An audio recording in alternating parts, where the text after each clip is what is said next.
গতকাল রাতে দই বসিয়েছিলাম আর ঘুম থেকে উঠে কিন্তু সব কাজ শেষ করে এখন দইটা দেখার জন্য চলে এসেছি সুন্দরভাবে দইটা জমেছে কিনা। আর এই তো এখন কিন্তু এক এক করে সব কিছু উঠিয়ে নিচ্ছিলাম, যেহেতু একটু ঠান্ডা পড়া শুরু হয়েছে তাই একটু ভাবছিলাম যে দইটা জমবে কিনা সুন্দরভাবে। আর এই তো এখন কিন্তু দইটা বের করে নিচ্ছি।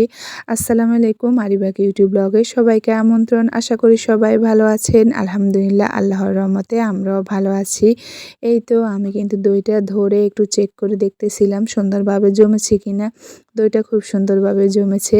আর আমার মেয়েরা তো এইভাবে কাপের দই খেতে বেশ পছন্দ করে, তাই ওদের জন্য 3টা কাপের দইটা বসিয়ে নিই। এর আগে ছোট্ট একটা কথা শেয়ার করি আপনাদের সাথে। আপনারা এইমাত্র যে যেখান থেকে আমার এই ভিডিওটা দেখতেছেন, যদি ভালো লেগে থাকে লাইক দিয়ে ভিডিওটা দেখা শুরু করবেন আর পুরো ভিডিওটা দেখে সুন্দর একটা কমেন্ট করবেন। কারণ কি জানেন, আপনার একটা লাইকে আমার এই ভিডিওটা অন্য মানুষের কাছে পৌঁছে যাবে। আর যদি ভালো লেগে থাকে সাবস্ক্রাইব করে রাখবেন, পরবর্তী ভিডিও ছাড়া মাত্র আপনার কাছে পৌঁছে যাবে।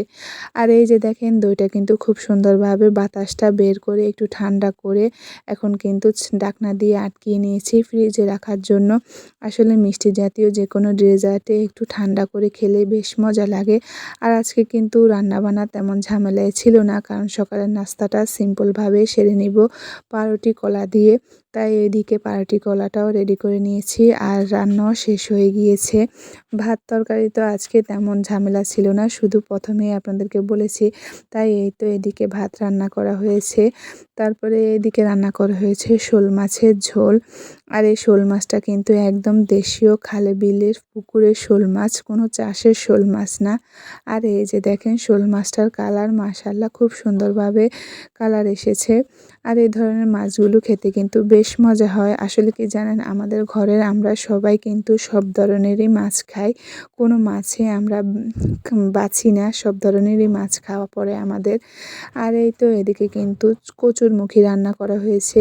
সব জায়গায় তো এটাকে কচুরমুখী বলে, তবে আমরা এটাকে ছড়া বলে থাকি আর আমরা বেশিরভাগই ছড়া বলে থাকি।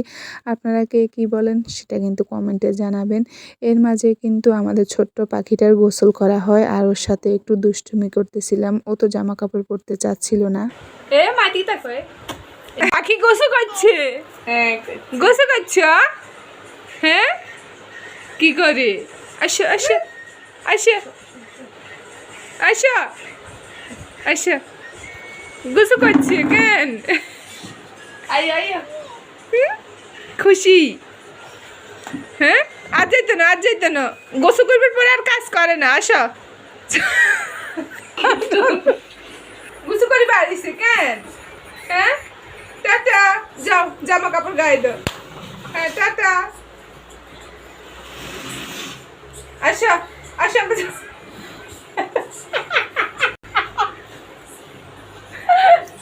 আসো, টাটা টাটা টাটা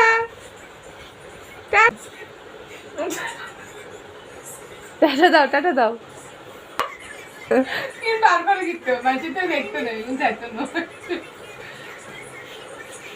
এদিকে তাকাও, এদিকে এদিকে এদিকে না, বুঝি বুঝি আসো।